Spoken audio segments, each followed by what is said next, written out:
Assalamualaikum warahmatullahi wabarakatuh. Waalaikumsalam warahmatullahi wabarakatuh. Selamat pagi dan salam sejahtera untuk kita semua. Salam sehat, salam literasi. Literasi. Transformasi. Ayo transformasi mana? Lupa ternyata nih. Transformasi.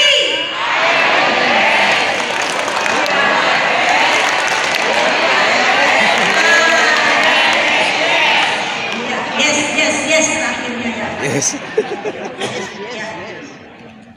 Terima kasih Bapak Ibu untuk penyemangatnya.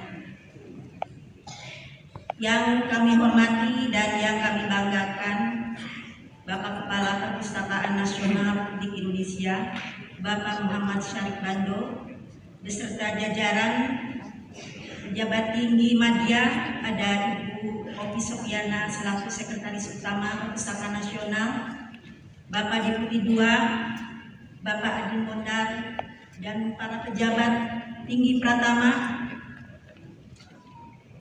serta pustakawan utama di lingkungan Perpustakaan Nasional. Yang kami hormati para narasumber, yang kami hormati dan yang kami cintai, para kepala dinas perpustakaan provinsi, perpustakaan kabupaten kota, atau yang mewakili,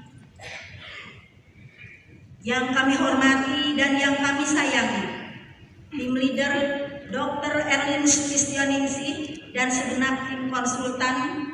Perubahan iklim dan sebuah bentuk kerusakan lingkungan hidup. Ya. Lalu sembuhkan tubuh kita. Ya. Ini di Manggarai Raya sudah berbagai banyak testimoni untuk kesehatan. Bahkan yang stroke dan lumpuh itu bisa disembuhkan. Ya.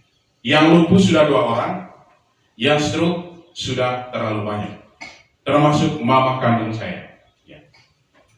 Itu yang disembuhkan dan stroke. Kalau soal luka jenis apa saja, baik luka karena gula, itu perkara kecil bagi infeksi. Nanti sebentar kita akan lihat bersama testimoni. Lalu yang berikut itu suburkan tanaman. Dia juga sebagai pupuk.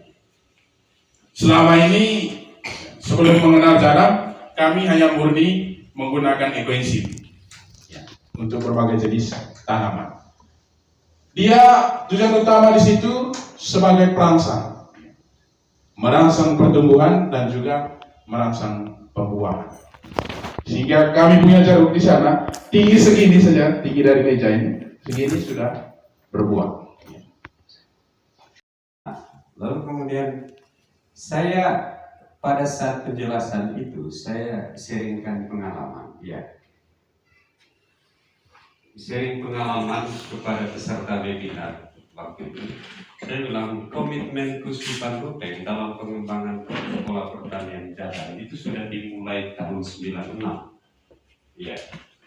Nah, lalu kemudian tahun 2015 ketika kita memulai sinode pertama, itu kita menjadikan pola pertanian jalan itu sebagai sebuah gerakan pertama. Nah, mengapa Gereja Kuskupan Ruteng mendorong kita umatnya untuk menerapkan pola pertanian jalan? Itu karena keprihatinan atau kepedulian gereja terhadap krisis lingkungan itu. Seperti yang saya sampaikan pada saat kata sambutan tadi, bahwa sekarang yang menjadi kecemasan terbesar dunia itu, termasuk juga pidato Presiden Joko Widodo, itu dia katakan bahwa yang menjadi kecemasan utama dunia sekarang bukan COVID, tetapi kerusakan lingkungan. Karena COVID itu merupakan akibat dari kerusakan lingkungan, sehingga muncul berbagai macam penyakit, bencana, itu semuanya berawal dari kerusakan lingkungan. Karena itu gereja juga dan melalui seruan Paus Fransiskus dalam ensiklik Laudato Si bahwa rumah bumi ini adalah rumah kita bersama sekaligus ibu kita. So tersebut ibu le Paus Fransiskus Tanalino. Ayo naman itu tamham itu. Ata tenghang itene so alusangin taumena itu teng Tanalino. Karena itu Paus Fransiskus menyebut bumi ini sebagai ibu kita. Nah, ibu kita menurut Paus Fransiskus itu sudah rusak parah atau sakit parah. Karena itu kita umat Katolik itu punya tanggung jawab moral untuk memulihkan itu. Ya. Dan salah satu cara untuk memulihkan itu adalah dengan mengembangkan pertanian organik. Lepaskan pertanian kimia karena pertanian kimiawi itu juga sumber menjadi penyebab kerusakan lingkungan. Itu yang pertama. Ada buah, tidak ada isinya.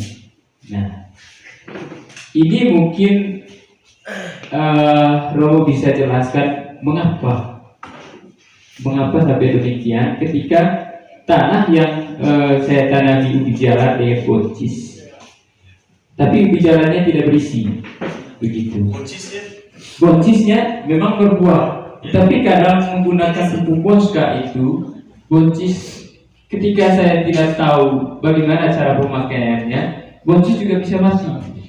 Mungkin terlalu banyak.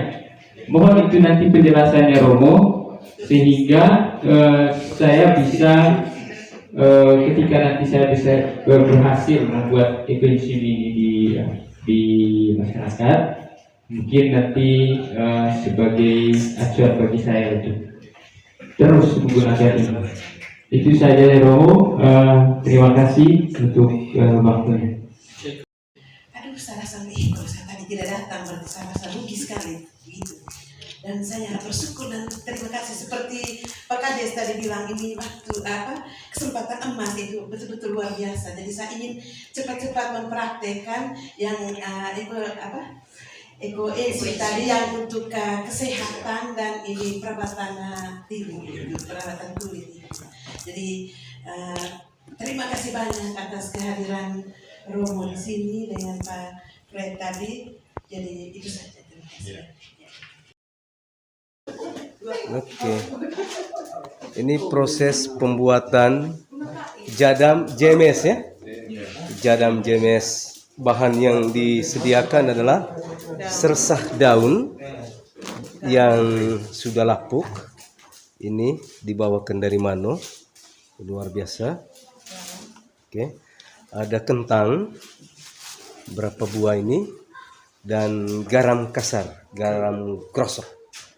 Saya nanti ada dedaunan mentah sekitar 4 kilo. Campuran ini akan dipanen 4 hari kemudian dan bisa langsung diaplikasi. Panennya 10 hari. 3 hari.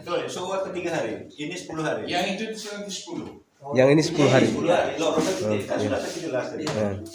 Oke, kita buat 10 liter saja. Karena Oke. kita buat ini terlalu ini. Berarti kasih keluar 6. Kasih 3. berapa sudah nih?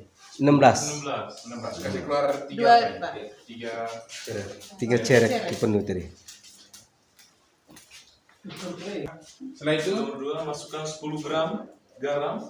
10 gram. Berarti kita buat 5 saja karena garam kemudian saja karena garam kemudian ada. Sekarang Masuk hingga larut sepenuhnya. Oke, siap. Apa lagi? 3 Sersah daun. 200 gram nasi atau Kentang. 100 saja. Bisa 100 bukan 400 kok. Bisa 200 saja.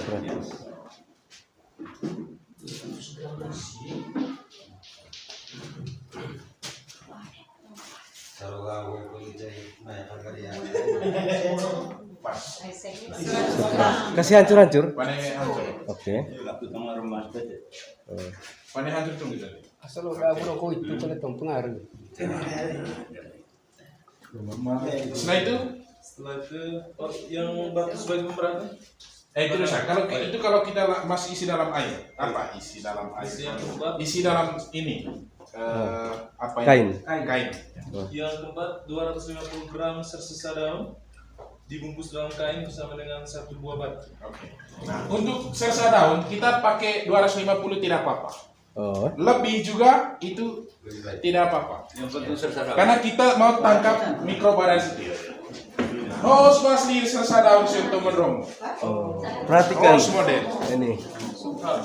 ini sersa daun. Cop setero mer. So kamedami, so apa sosok pandedami aku? Oh, yang ada mikrobanya itu ya? Iya. Memang Ane puwa per yang betul situ itu. ini sudah 197. Baik Romo, selamat sore.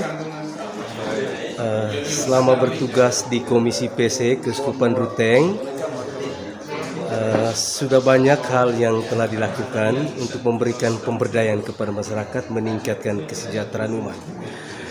Kira-kira apa suka duka membagikan pengetahuan baru kepada masyarakat yang notabene sudah terlanjur mapan di pola hidup yang tidak mengalami sentuhan teknologi dan kemajuan. Nah, yang pertama, karena ini suatu hal yang baru. Umat atau kelompok yang mendengarkan sosialisasi tentang berapa program ini itu biasanya masih ragu. Mereka selalu menuntut bukti. Ketika pertama kali kami mensosialisasikan ekoenzim dan pola pertanian jadal, karena ini produk baru, mereka seringkali bertanya apakah hal yang sederhana ini itu bisa membantu peningkatan kesejahteraan hidup mereka. Nah, jadi itu alasan yang pertama. Alasan yang kedua, ketika kami bergerak sendiri, pasti dan tidak melibatkan banyak orang, itu dengan keterbatasan tenaga kami, maka hal yang baru ini sangat lama baru sampai kepada masyarakat umat penerima manfaat atau yang mendengarkan sosialisasi. Karena itu untuk mengatasi kesulitan yang pertama, biasanya kami harus memberikan contoh lebih dahulu. Tanpa contoh, orang tidak akan percaya atau umat tidak akan percaya. Tetapi ketika disertai dengan contoh dan bukti-bukti yang nyata, maka umat percaya dan malahan kami kewalahan untuk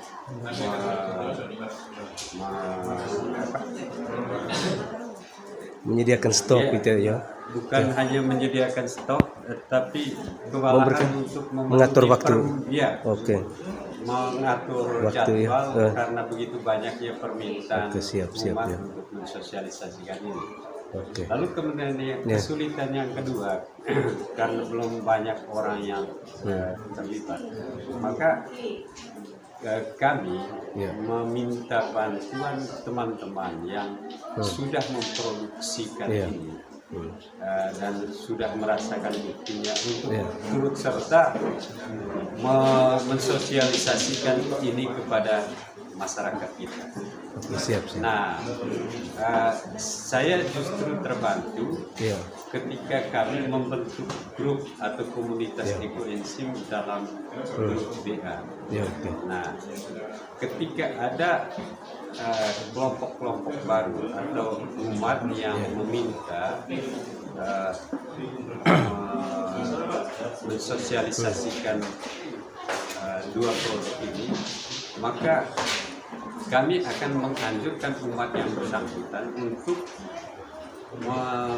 mendekati teman-teman yang sudah bisa membuat ini dan bisa mensosialisasikan ini kepada mereka, dan itu sangat tepat.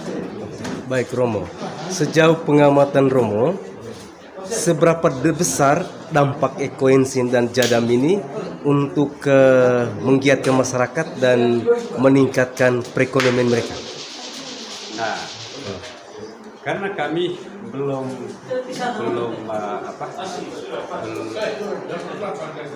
terlalu lama bergerak di sehingga tidak bisa diukur ya.